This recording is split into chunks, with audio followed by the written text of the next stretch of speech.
ನಮಸ್ಕಾರ. ನನ್ನ ಹೆಸರು ಜ್ಯೋತಿ ಶ್ರೀ ಸಿದ್ದರಾಮೇಶ್ವರ ಪ್ರೌಢಶಾಲೆ ಚಿಕ್ಕಜಾಜೂರು, ಹೊಳಲ್ಕೆರೆ ತಾಲೂಕು, ಚಿತ್ರದುರ್ಗ ಜಿಲ್ಲೆ. ಪ್ರೀತಿಯ ವಿದ್ಯಾರ್ಥಿಗಳೇ, ಈ ದಿನ ಸೆಪ್ಟೆಂಬರ್ 24ನೇ ತಾರೀಕು ಶ್ರೀ ತರಳುಬಾಳು ಜಗದ್ಗುರು ಶ್ರೀ ಶಿವಕುಮಾರ ಶಿವಾಚಾರ್ಯ ಮಹಾಸ್ವಾಮೀಜಿಗಳವರ ಶ್ರದ್ಧಾಂಜಲಿಯ ದಿನ. ಗುರುಗಳು ನಡೆದು ಬಂದಂತಹ ದಾರಿ,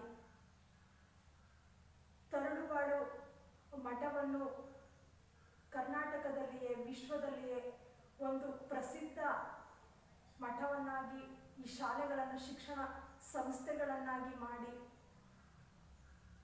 ನೆತ್ತಿ ರೆಟ್ಟೆ ಹೊಟ್ಟೆಯ ಮಹತ್ವವನ್ನು ತಿಳಿಸಿ, ಕಾಯಕದ ಮಹತ್ವವನ್ನು ತಿಳಿಸಿ, ಗ್ರಾಮೀಣ ಪ್ರದೇಶಗಳಲ್ಲಿ ಶಿಕ್ಷಣದ ಕ್ರಾಂತಿಯನ್ನು ಹಬ್ಬಿಸಿ, ಜನಜೀವನವನ್ನು ಒಂದು ಅಭಿವೃದ್ಧಿಯತ್ತ ಕರೆದುಕೊಂಡು ಹೋದಂತಹ ರೀತಿಯನ್ನು ನಾವು ನೀವುಗಳೆಲ್ಲವೂ ತಿಳಿದುಕೊಳ್ಳುವಂತಹ ದಿನ.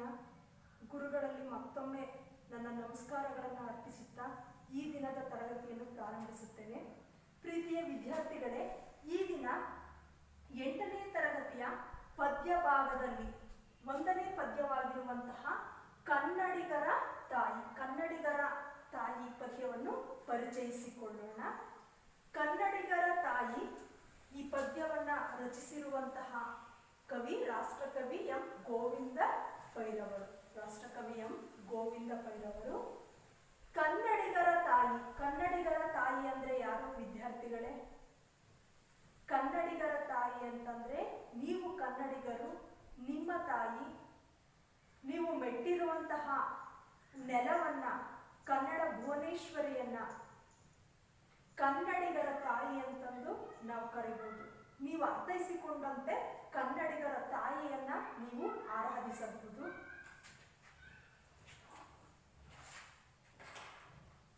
ವಿದ್ಯಾರ್ಥಿಗಳೇ, ಕನ್ನಡಿಗರ ತಾಯಿ ಪದ್ಯದಲ್ಲಿ ರಾಷ್ಟ್ರಕವಿ ಎಂ ಗೋವಿಂದ ಪೈರವರ ಕವಿ ಪರಿಚಯವನ್ನು ನೋಡೋಣ.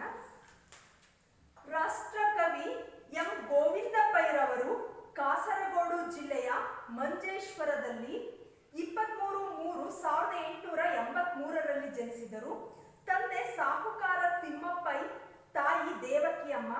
BA ಪದವಿಯನ್ನು ಪಡೆದಿದ್ದ ಗೋವಿಂದ ಪೈರವರು ದೇಶಿ ಭಾಷೆಗಳಲ್ಲಿ ಅಲ್ಲದೆ ವಿದೇಶಿ ಭಾಷೆಗಳ ಪಾಂಡಿತ್ಯವುಳ್ಳವರಾಗಿದ್ದರು. ಪ್ರಾಸ ಬಿಟ್ಟು ಪದ್ಯ ರಚಿಸಿದ ಮೊದಲ ಕವಿ ಎಂಬ ಹೆಗ್ಗಳಿಕೆಗೂ ಪಾತ್ರರಾದವರು. ಸಂಶೋಧಕ, ವಿಮರ್ಶಕ, ಅನುವಾದಕರಾಗಿಯೂ ಜನಪ್ರಿಯರಾದ ರಾಷ್ಟ್ರಕವಿ ಗೋವಿಂದ ಪೈರವರ ಸುಹಾಸಿನಿ ಮೊದಲ ಕವಿತೆ 1900ರಲ್ಲಿ ಸುಹಾಸಿನಿ ಪತ್ರಿಕೆಯಲ್ಲಿ ಪ್ರಕಟವಾಯಿತು. ಅವರ ಕವನ ಸಂಕಲನಗಳು ಇಂತಿವೆ: ಗಿಳಿವಿಂಡು, ನಂದಾದೀಪ ಮೊದಲಾದವು.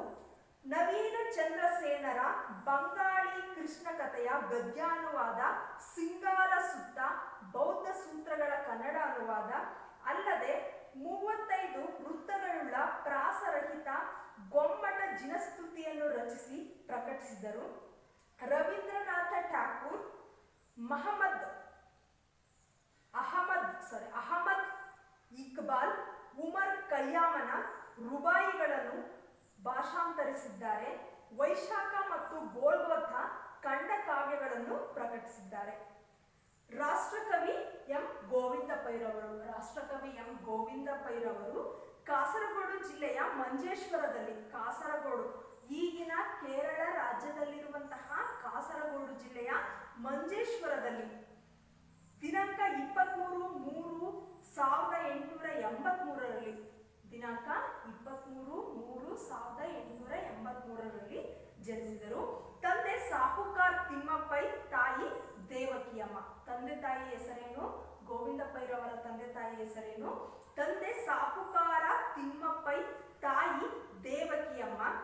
BA ಪದವಿಯನ್ನು ಪಡೆದಿದ್ದ ಗೋವಿಂದ ಪೈರವರು ದೇಶಿ ಭಾಷೆಗಳಲ್ಲಿ ಅಲ್ಲದೆ, ದೇಶಿ ಅಂದ್ರೆ ಪ್ರಾದೇಶಿಕ ಭಾಷೆಗಳಲ್ಲದೆ ವಿದೇಶಿ ಭಾಷೆಗಳ ಪಾಂಡಿತ್ಯವನ್ನ, ಭಾಷಾ ಜ್ಞಾನವನ್ನ ಉಳ್ಳವರಾಗಿದ್ದರು. ಪ್ರಾಸವನ್ನ ಬಿಟ್ಟು ಪದ್ಯ ರಚನೆ ಮಾಡಿದರು. ಪ್ರಾಸ ಅಂದ್ರೆ ಗೊತ್ತಲ್ಲ, ಪ್ರಾಸ ಪ್ರತಿ ಪದ್ಯದ ಕೊನೆಗೆ ಒಂದೇ ವ್ಯಂಜನ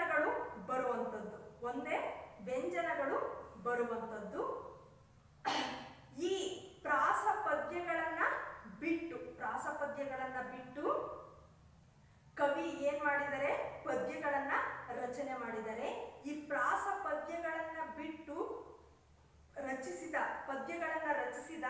ಮೊದಲ ಕವಿ ರಾಷ್ಟ್ರಕವಿ ಗೋವಿಂದ ಪೈರವರು. ರಾಷ್ಟ್ರಕವಿ ಗೋವಿಂದ ಪೈರವರು ಒಂದು ಹೊಸ ರೀತಿಯ ಪರಂಪರೆಗೆ, ಒಂದು ನವೋದಯ ಸಾಹಿತ್ಯಕ್ಕೆ, ನವೋದಯ ಪದ್ಯಗಳಿಗೆ ನಾಂದಿಯನ್ನ ಆಡ್ತಾರೆ. ಇಂಗ್ಲಿಷಲ್ಲಿ ಹೇಗೆ ರೈಮ್ಸ್ ಅಂತ ಬರ್ತಾವೋ ಆ ರೀತಿಯ ರೈಮ್ಸ್ಗಳನ್ನ ಬಿಟ್ಟು ಹೊಸ ರೀತಿಯ ಒಂದು ಪದ್ಯಗಳನ್ನ ರಚನೆ ಮಾಡಿದಂಥವರು ರಾಷ್ಟ್ರಕವಿ ಗೋವಿಂದ ಪೈರವರು. ಸಂಶೋಧಕ, ವಿಮರ್ಶಕ, ಅನುವಾದಕರಾಗಿಯೂ ಜನಪ್ರಿಯರಾದಂತಹ ರಾಷ್ಟ್ರಕವಿ ಗೋವಿಂದ ಪೈರವರ ಮೊದಲ ಕವಿತೆ 1900ರಲ್ಲಿ ಸುವಾಸಿನಿ ಪತ್ರಿಕೆಯಲ್ಲಿ ಪ್ರಕಟಗೊಳ್ಳುತ್ತೆ. ಅವರ ಕವನ ಸಂಕಲನಗಳು ಈ ರೀತಿಯಾಗಿವೆ. ಯಾವ್ಯಾವಂದ್ರೆ ಗಿಳಿಮಿಂಡು, ನಂದಾದೀಪ ಮೊದಲಾದವು. ಗಿಳಿಮಿಂಡು ಮತ್ತೆ ನಂದಾದೀಪ ಮುಂತಾದವು. ನವೀನ ಚಂದ್ರಸೇನರ ಬಂಗಾಳಿ ಕೃಷ್ಣ ಕಥೆಯ ಗದ್ಯಾನುವಾದವನ್ನ ಎಂ ಗೋವಿಂದ ಪೈರವರು ಮಾಡಿದ್ದಾರೆ. ಸಿಂಗಾಲ ಸುತ್ತ ಬೌದ್ಧ ಸೂತ್ರಗಳ ಕನ್ನಡ ಅನುವಾದವನ್ನು ಕೂಡ ಗೋವಿಂದ ಪೈರವರು ಮಾಡಿದ್ದಾರೆ. ಅಲ್ಲದೆ 35 ವೃತ್ತಗಳುಳ್ಳ ಪ್ರಾಸರಹಿತ ಗೊಮ್ಮಟ ಜಿನಸ್ತುತಿಯನ್ನ ರಚಿಸಿ ಅದನ್ನ ಪ್ರಕಟಿಸಿದರೆ. ರವೀಂದ್ರನಾಥ್ ಟ್ಯಾಗೂರ್, ಅಹಮದ್ ಇಕ್ಬಾಲ್, ಉಮರ್ ಖಯ್ಯಾಮನ ರುಬಾಯಿಗಳನ್ನ ಏನ್ ಮಾಡಿದ್ದಾರೆ, ಇವರು ಭಾಷಾಂತರವನ್ನ ಮಾಡಿದ್ದಾರೆ. ವೈಶಾಖ ಮತ್ತು ಗೋಲ್ಗಾತ ಎನ್ನುವಂತಹ ಖಂಡ ಕಾವ್ಯಗಳನ್ನು ಕೂಡ ಎಂ ಗೋವಿಂದ ಪೈರವರು ಪ್ರಕಟಿಸಿದ್ದಾರೆ. ಜಪಾನಿನ ನೋ ನಾಟಕಗಳನ್ನು ಕನ್ನಡಕ್ಕೆ ಅನುವಾದಿಸಿರುವುದಲ್ಲದೆ ಚಿತ್ರಬಾನು, ಹೆಬ್ಬೆರಳು, ಪಾರ್ಶ್ವನಾಥ ತೀರ್ಥಂಕರ ಚರಿತೆ, ಬಾಹುಬಲಿ, ಗೊಮ್ಮಟೇಶ್ವರ ಚರಿತೆ, ಭಗವಾನ್ ಬುದ್ಧ ಮೊದಲಾದ ಕೃತಿಗಳನ್ನು ರಚಿಸಿದ್ದಾರೆ. ತಮ್ಮ ಜೀವಿತಾವಧಿಯನ್ನು ಸಂಶೋಧನೆ ಸಾಹಿತ್ಯಕ್ಕಾಗಿ ಮೀಸಲಿಟ್ಟಿದ್ದ ಅವರಿಗೆ 1949ರಲ್ಲಿ ಮದ್ರಾಸ್ ಸರ್ಕಾರ ರಾಷ್ಟ್ರಕವಿ ಬಿರುದು ನೀಡಿ ಗೌರವಿಸಿದೆ. ಇವರು ಕನ್ನಡದ ಮೊದಲ ರಾಷ್ಟ್ರಕವಿ ಹೆಗ್ಗಳಿಕೆಗೆ ಪಾತ್ರರಾದವರು. ಹೊಗಳಿಕೆ ಮತ್ತು ಪ್ರಚಾರಕ್ಕೆ ಹಾತೊರೆಯದ ಇವರು 1950ರಲ್ಲಿ ಬೊಂಬಾಯಿಯಲ್ಲಿ ನಡೆದ ಕನ್ನಡ ಸಾಹಿತ್ಯ ಸಮ್ಮೇಳನದ ಅಧ್ಯಕ್ಷರಾಗಿದ್ದರು. ದಿನಾಂಕ 6/9/1963ರಲ್ಲಿ ಗೋವಿಂದ ಪೈರವರು ದೈವಾಧೀನರಾದರು. ಪ್ರಸ್ತುತ ಪದ್ಯವನ್ನು NS ರಘುನಾಥ್ ರವರು ಸಂಪಾದಿಸಿರುವ ಶತಮಾನದ ಮಕ್ಕಳ ಸಾಹಿತ್ಯ ಸಂಕಲನದಿಂದ ಆರಿಸಿ ಸಂಪಾದಿಸಿ ನಿಗದಿಪಡಿಸಿದೆ. ಜಪಾನಿನ ನೋ ನಾಟಕಗಳನ್ನ ಯಾರು ಅನುವಾದ ಮಾಡಿದರೆ, ಗೋವಿಂದ ಪೈರವರು ಅನುವಾದ ಮಾಡಿರುವುದಲ್ಲದೆ ಚಿತ್ರಬಾನು, ಹೆಬ್ಬೆರಳು, ಪಾರ್ಶ್ವನಾಥ ತೀರ್ಥಂಕರ ಚರಿತೆ, ಬಾಹುಬಲಿ, ಗೊಮ್ಮಟೇಶ್ವರ ಚರಿತೆ, ಭಗವಾನ್ ಬುದ್ಧ ಮೊದಲಾದ ಕೃತಿಗಳನ್ನು ರಚಿಸಿದ್ದಾರೆ.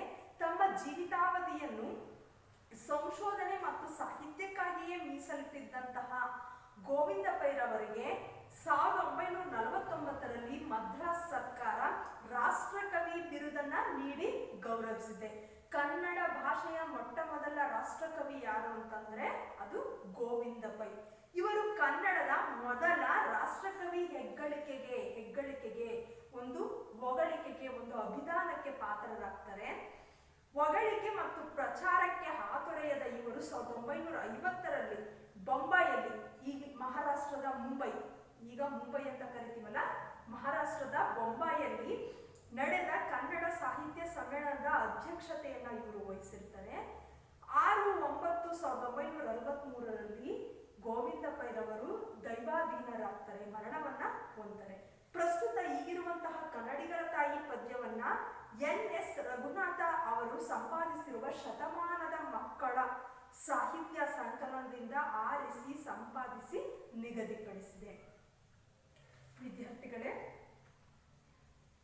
ರಾಷ್ಟ್ರಕವಿ ಎಂ ಗೋವಿಂದ ಪೈರವರ ಕವಿ ಪರಿಚಯ ಅರ್ಥ ಆಗಿದೆ ಅಂತ ಭಾವಿಸ್ತಾ ಕನ್ನಡಿಗರ ತಾಯಿ ಪದ್ಯದ ಪ್ರವೇಶವನ್ನ ಪರಿಚಯಿಸಿಕೊಳ್ಳೋಣ. ಜಗತ್ತಿನಲ್ಲಿರುವ ಎಲ್ಲ ಭಾಷೆಗಳಲ್ಲಿಯೂ ನಾಡು ನುಡಿಯ ಮೇಲಿನ ಅಭಿಮಾನವು ಆಯಾಯ ಭಾಷೆಯ ಸಾಹಿತ್ಯದ ಎಲ್ಲ ಪ್ರಕಾರಗಳಲ್ಲಿಯೂ ಅಭಿವ್ಯಕ್ತಗೊಂಡಿದೆ. ಇವು ಜನ ಮಾನಸದ ಅಮೃತ ಧಾರೆಗಳಾಗಿವೆ. ನಾಡು ನುಡಿಯ ಆತ್ಮಾಭಿಮಾನದಿಂದ ಕೂಡಿದ ದೇಶಾಭಿಮಾನವು ನಾಡಿನ ಏಳಿಗೆಗಾಗಿ ದುಡಿಯುವಂತೆ ನಮ್ಮೆಲ್ಲರನ್ನು ಪ್ರೇರೇಪಿಸುತ್ತವೆ. ಭವ್ಯ ಪರಂಪರೆಯುಳ್ಳ ಕರುನಾಡ ಅನೇಕ ಪ್ರಾಂತ್ಯಗಳಲ್ಲಿ ಹರಿದು ಹಂಚಿ ಹೋಗಿದ್ದ ಕಾಲದಲ್ಲಿ ಕರ್ನಾಟಕದ ಏಕೀಕರಣದ ಕನಸನ್ನ ಕಂಡವರು ಅನೇಕರು. ಕನ್ನಡದ ಮಕ್ಕಳೆಲ್ಲ ಒಂದಾಗಿ ಬನ್ನಿ,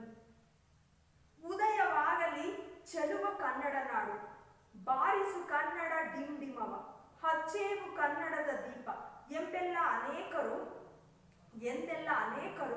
ನಾಡು ನುಡಿಯ ಶ್ರೇಷ್ಠತೆ ಪಾವಿತ್ರತೆಯನ್ನು ಸಾರುವ ಮೂಲಕ ನವೋದಯ ಸಾಹಿತ್ಯಕ್ಕೆ ನಾಂದಿ ಹಾಡಿದರು. ಜೊತೆಗೆ ಕನ್ನಡಿಗರನ್ನು ಒಗ್ಗೂಡಿಸುವ ಕಾರ್ಯದಲ್ಲಿ ತೊಡಗಿದರು. ಈ ನಿಟ್ಟಿನಲ್ಲಿ ಮೂಡಿ ಬಂದ ಕವನಗಳಲ್ಲಿ ಇದು ಒಂದಾಗಿದೆ. ವಿದ್ಯಾರ್ಥಿಗಳೇ, ಪ್ರವೇಶ ಅಂದ್ರೆ ಏನೇನ್ರಿ?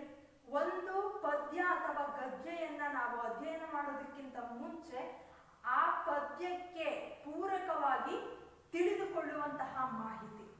ಜಗತ್ತಿನಲ್ಲಿರುವ ಎಲ್ಲ ಭಾಷೆಗಳಲ್ಲಿಯೂ, ಜಗತ್ತಿನಲ್ಲಿ ಎಷ್ಟು ಭಾಷೆಗಳಿದೆಯೋ ಅಷ್ಟು ಭಾಷೆಗಳಲ್ಲಿಯೂ ನಾಡು ನುಡಿಯ ಮೇಲಿನ ಅಭಿಮಾನವು ಆಯಾಯ ಭಾಷೆಯ ಸಾಹಿತ್ಯದ ಎಲ್ಲ ಪ್ರಕಾರಗಳಲ್ಲಿಯೂ ಅಭಿವ್ಯಕ್ತಗೊಂಡಿದೆ. ಹಾಡುಗಳು ಇರ್ಬೋದು, ಕವನಗಳು ಇರ್ಬೋದು, ಪ್ರಬಂಧಗಳು ಇರ್ಬೋದು, ಕಥೆಗಳು ಇರ್ಬೋದು, ಕಾದಂಬರಿಗಳು ಇರ್ಬೋದು, ಚುಟುಕುಗಳು ಇರ್ಬೋದು, ಖಂಡಕಾವ್ಯಗಳು ಇರ್ಬೋದು, ಮಹಾಕಾವ್ಯಗಳು ಇರ್ಬೋದು, ಗೀತಾ ನಾಟಕಗಳಿರ್ಬೋದು, ಸಂಶೋಧನಾ ಪ್ರಬಂಧಗಳು ಇರ್ಬೋದು, ಎಲ್ಲ ಸಾಹಿತ್ಯ ಪ್ರಕಾರಗಳಲ್ಲಿಯೂ ಆಯಾ ನಾಡು ನುಡಿಯ ಅಭಿಮಾನವನ್ನ ವ್ಯಕ್ತಪಡಿಸುವಂತಹ ಸಾಹಿತ್ಯವನ್ನ ನಾವು ನೋಡಬಹುದು. ಇವು ಜನಮಾನಸದ ಅಮೃತ ಧಾರೆಗಳಾಗಿವೆ. ಇವು ಎಂತಹ ಅಮೃತದ ಧಾರೆಗಳಾಗಿವೆ? ಆಯಾ ನಾಡಿನ ಜನರ ಮನಸ್ಸಿನ ಅಮೃತ ಧಾರೆಗಳು ಅಂದ್ರೆ ಮನೋಭಾವಗಳು, ದೇಶ ಭಾಷೆಯ ಬಗೆಗಿನ ಜನರ ಅಭಿಮಾನದ ನುಡಿಗಳು ಆಗಿದ್ದಾವೆ. ನಾಡು ನುಡಿಯ ಆತ್ಮಾಭಿಮಾನದಿಂದ ಕೂಡಿದ ದೇಶಾಭಿಮಾನವು ನಾಡಿನ ಏಳಿಗೆಗಾಗಿ ದುಡಿಯುವಂತೆ ನಮ್ಮೆಲ್ಲರನ್ನು ಪ್ರೇರೇಪಿಸುತ್ತದೆ. ನಾಡು ನುಡಿಯ ಆತ್ಮಾಭಿಮಾನದಿಂದ, ನಮ್ಮ ನಾಡು ಎನ್ನುವಂತಹ ಆತ್ಮಾಭಿಮಾನ, ನಮ್ಮ ನುಡಿ ಎನ್ನುವಂತಹ ಆತ್ಮಾಭಿಮಾನ, ನಮ್ಮ ಕರ್ನಾಟಕ ಎನ್ನುವಂತಹ ಆತ್ಮಾಭಿಮಾನ, ನಮ್ಮ ಕನ್ನಡ ಭಾಷೆ ಎನ್ನುವಂತಹ ಆತ್ಮಾಭಿಮಾನದಿಂದ ಕೂಡಿದ ಭಾರತ ದೇಶದ ಮೇಲಿನ ದೇಶಾಭಿಮಾನವು ನಾಡಿನ ಏಳಿಗೆಗಾಗಿ, ಕರ್ನಾಟಕದ ಏಳಿಗೆಗಾಗಿ ದುಡಿಯುವಂತೆ ನಮ್ಮೆಲ್ಲರನ್ನು ಪ್ರೇರೇಪಿಸುತ್ತದೆ. ಅಂದ್ರೆ ದೇಶ ಭಾಷೆಗಳ ಬಗ್ಗೆ ನಾವು ಅಭಿಮಾನವನ್ನ ಬೆಳೆಸಿಕೊಂಡ್ರೆ, ನಮ್ಮ ಮೇಲೆ ನಾವು ಅಭಿಮಾನವನ್ನ ಬೆಳೆಸಿಕೊಂಡ್ರೆ ನಾವು ಒಂದು ಸುಸಂಸ್ಕೃತ ವ್ಯಕ್ತಿಗಳಾಗ್ತೀವಿ, ದುಡಿತೀವಿ. ದುಡಿಯುವ ಮೂಲಕ ದೇಶಕ್ಕೆ ನಾವು ಕೊಡುಗೆಯನ್ನ ಕೊಡ್ತೀವಿ. ದೇಶಕ್ಕೆ ಭಾರವಾಗಿ, ದರಿದ್ರವಾಗಿ, ಕುಟುಂಬಗಳಿಗೆ ದರಿದ್ರವಾಗಿ ನಾವು ಬದುಕೋದಿಲ್ಲ ಅನ್ನುವಂಥದ್ದನ್ನ ಈ ಕನ್ನಡಿಗರ ತಾಯಿ ಪದ್ಯದಲ್ಲಿ ನೋಡಬಹುದು. ಭವ್ಯ ಪರಂಪರೆಯುಳ್ಳ ಕರುನಾಡು ಅನೇಕ ಪ್ರಾಂತ್ಯಗಳಲ್ಲಿ ಹರಿದು ಹಂಚಿ ಹೋಗಿದ್ದ ಕಾಲದಲ್ಲಿ ಕರ್ನಾಟಕದ ಏಕೀಕರಣದ ಕನಸನ್ನ ಕಂಡವರು ಅನೇಕರು. ಕರ್ನಾಟಕ ಬ್ರಿಟಿಷರ ಆಳ್ವಿಕೆಯ ಕಾಲದಲ್ಲಿ ಹೇಗಿರುತ್ತೆ? ಬ್ರಿಟಿಷರ ಸುಮಾರು 56 ರಾಜ್ಯಗಳು ಅಂತಂದು ನಿಮಗೆ ಗೊತ್ತಲ್ಲ. ಆ 56 ರಾಜ್ಯಗಳ ನಂತರ ಬಂದಂತಹ ಯುರೋಪಿಯನ್ ಜನಾಂಗದವರು ಭಾರತವನ್ನ ಆಳ್ವಿಕೆ ಮಾಡ್ತಾ ಮಾಡ್ತಾ ಮಾಡ್ತಾ ಸುಮಾರು 200 ವರ್ಷಗಳ ಕಾಲ ಬ್ರಿಟಿಷರ ಕೈಗೆ ಭಾರತ ಸಿಗುತ್ತೆ.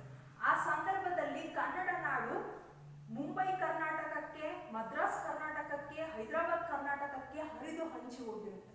ಅಲ್ಲಿ ಕರ್ನಾಟಕ ಅನ್ನೋದನ್ನೇ ಉಳ್ಕೊಳ್ಳೋದಿಲ್ಲ, ಮೈಸೂರು ರಾಜ್ಯ ಅನ್ನೋದೇ ಉಳ್ಕೊಳ್ಳೋದಿಲ್ಲ. ಅಂತಹ ಸಂದರ್ಭದಲ್ಲಿ ಕನ್ನಡ ಭಾಷೆಯನ್ನ ಮಾತನಾಡುವಂತಹ ಜನರನ್ನ ಒಗ್ಗೂಡಿಸಿ ಕನ್ನಡ ನಾಡನ್ನ ಅಂದ್ರೆ ಮೈಸೂರು ರಾಜ್ಯವನ್ನ ಪುನರ್ಸ್ಥಾಪನೆ ಮಾಡಬೇಕು ಅನ್ನುವಂತಹ ಕನಸನ್ನ ಕಂಡಂತಹ ಅನೇಕ ಕನ್ನಡಾಭಿಮಾನಿಗಳು, ಅನೇಕ ಮಹನೀಯರು, ಅನೇಕ ಸ್ವಾತಂತ್ರ್ಯ, ಇಲ್ಲಿ ಕರ್ನಾಟಕದ ಏಕೀಕರಣಕ್ಕೆ ಹೋರಾಟವನ್ನ ಮಾಡಿದಂಥವರು ದೇಶದ ಸ್ವಾತಂತ್ರ್ಯಕ್ಕೂ ಕೂಡ ಹೋರಾಟವನ್ನ ಮಾಡ್ತಾರೆ. ಅಂತಹ ಸಂದರ್ಭದಲ್ಲಿ ಈ ಎರಡೂ ಕನಸುಗಳನ್ನ ಈಡೇರಿಸಿಕೊಳ್ಳೋದಕ್ಕೆ ಅಂತ ತಮ್ಮ ಜೀವನವನ್ನೇ ಮುಡುಪಾಗಿಟ್ಟಂತಹ ಅನೇಕ ಮಹನೀಯರು ಇದ್ದಾರೆ.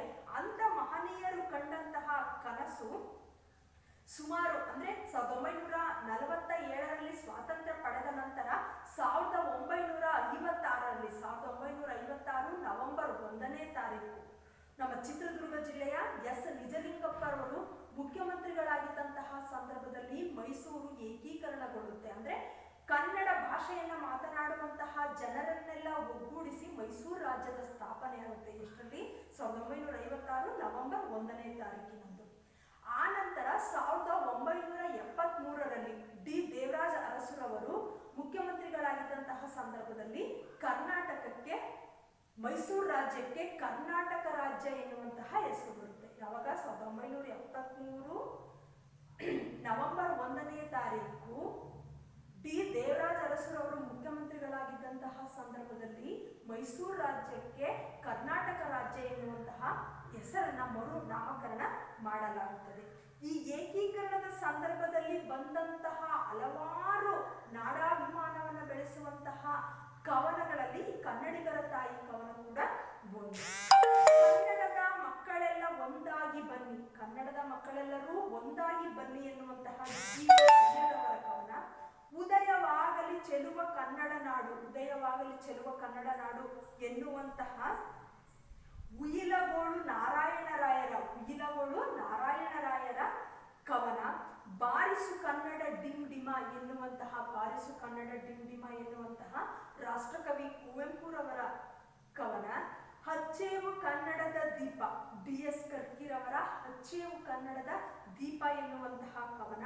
ಇಂತಹ ಅನೇಕ ಕವನಗಳನ್ನ ಬರೆದು ಕನ್ನಡ ನಾಡಿನ ಜನರನ್ನ ಉರಿದುಂಬಿಸಿದಂತಹ ಅನೇಕ ಕವಿಗಳನ್ನ, ಅನೇಕ ಸಾಹಿತಿಗಳನ್ನ, ಅನೇಕ ಹೋರಾಟಗಾರರನ್ನ ನಾವು ನೋಡ್ತೀವಿ.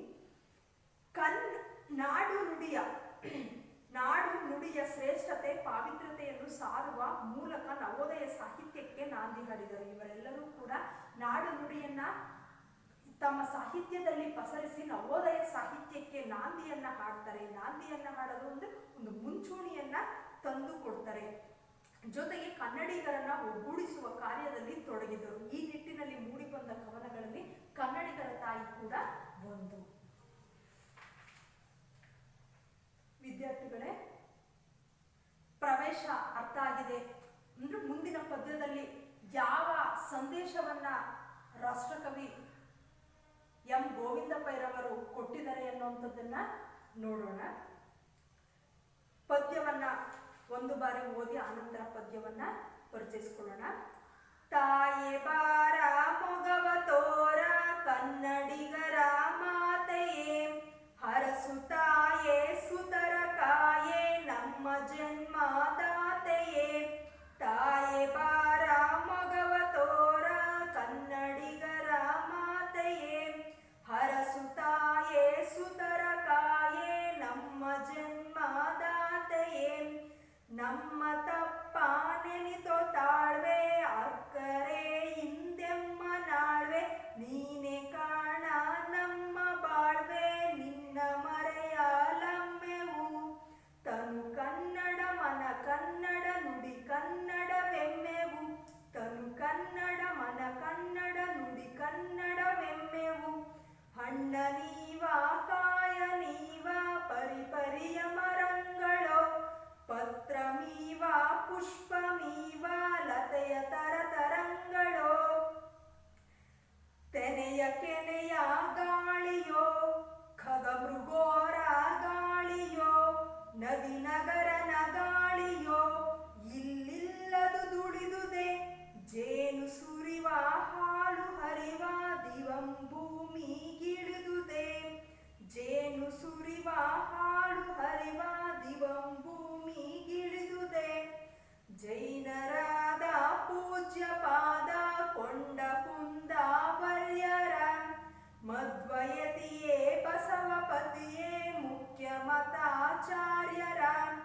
ಶರ್ವ ಪಂಪಾರನ್ನರ ಲಕ್ಷ್ಮೀಪತಿ ಜನ್ನರ, ಷಡಕ್ಷರಿ ಮುದ್ದಣ್ಣರ ಪುರಂದರ ವರೇಣ್ಯರ. ತಾಯ ನಿನ್ನ ಬಸಿರೆ ಹೊನ್ನ ಗನಿ ವಿದ್ಯಾರಣ್ಯರ, ತಾಯ ನಿನ್ನ ಬಸಿರೆ ಹೊನ್ನ ಗನಿ ವಿದ್ಯಾರಣ್ಯರ.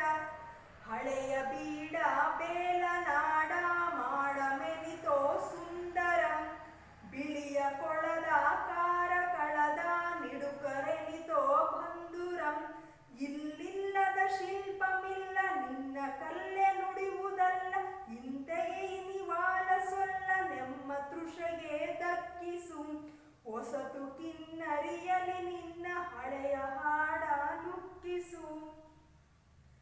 ತನ್ನ ಮರೆಯ ಕಂಪನರಿಯದ ಅದನೆ ಹೊರಗೆ ಹುಡುಕುವ, ಮೃಗದ ಸೇಡು ನಮ್ಮ ಪಾಡು ಪರರ ನುಡಿಗೆ ಬಿಡುಕುವ. ಕನ್ನಡ ಕಸ್ತೂರಿಯನ್ನ ಹೊಸತು ಸಿರಿಂತೀಡಿದನ್ನ, ಸುರಭಿಯಲ್ಲಿ ನೀನದನ್ನ ನವಶಕ್ತಿಯ ನೆಪ್ಪಿಸು. ಹೊಸ ಸುಗಂಧ ದೊಸುಗೆಯಿಂದ ಜಗದಿ ಹೆಸರ ಹಬ್ಬಿಸು. ನಮ್ಮ ಎದೆಯಂತಾಯೆ ಬಲಿಸು, ಎಲ್ಲರ ಬಾಯಲ್ಲಿ ನೆಲೆಸು, ನಮ್ಮ ಮನವನೊಂದೆ ಕಲಸು, ಇದನೊಂದನೆ ಕೋರುವೆ, ನಿನ್ನ ಮೂರ್ತಿ ಜಗತ್ಕೀರ್ತಿ ಎಂದಿಗೆ ಮಗೆ ತೋರುವೆ, ನಿನ್ನ ಮೂರ್ತಿ ಜಗತ್ಕೀರ್ತಿ ಎಂದಿಗೆ ಮಗೆ ತೋರುವೆ. ತಾಯೆ ಬಾರ ಮೊಗವ ತೋರ ಕನ್ನಡಿಗರ ಮಾತೆಯೇ, ಹರಸು ತಾಯೇ ಸುತರ ಕಾಯೇ ನಮ್ಮ ಜನ್ಮ ದಾತೆಯೇ. ವಿದ್ಯಾರ್ಥಿಗಳೇ, ಪದ್ಯವನ್ನು ನೋಡೋಣ. ತಾಯೆ ಬಾರ ಮೊಗವ ತೋರ ಕನ್ನಡಿಗರ ಮಾತೆಯೇ. ತಾಯೇ, ತಾಯಿ ಬಾರ, ತಾಯಿ ನೀನು ಬಾ. ಮೊಗವ ತೋರ, ನಿನ್ನ ಮುಖವನ್ನ ತೋರು. ಕನ್ನಡಿಗರ ಮಾತೆಯೇ, ಕನ್ನಡಿಗರ ಮಾತೆ, ಕನ್ನಡ ಭಾಷೆಯನ್ನ ಮಾತನಾಡುವಂತಹ ಕರ್ನಾಟಕದಲ್ಲಿ ಇರುವಂತಹ ಕನ್ನಡದ ಕನ್ನಡ ನಾಡನ್ನ ಅಭಿಮಾನದಿಂದ ನೋಡುವಂತಹ ಕನ್ನಡಿಗರ ಮಾತೆಯೇ ನೀನು ಬಾ, ನಿನ್ನ ಮುಖವನ್ನ ನಮಗೆ ತೋರು. ಅದರಿಂದ ನಾವು ಪ್ರಸನ್ನರಾಗ್ತೀವಿ, ಅದರಿಂದ ನಾವು ಸಂತೋಷವನ್ನಗೊಳ್ತೀವಿ, ಅದರಿಂದ ನಾವು ಚೈತನ್ಯಗೊಳ್ತೀವಿ ಅಂತ ಕವಿ ಹೇಳ್ತಾ ಇದ್ದಾರೆ.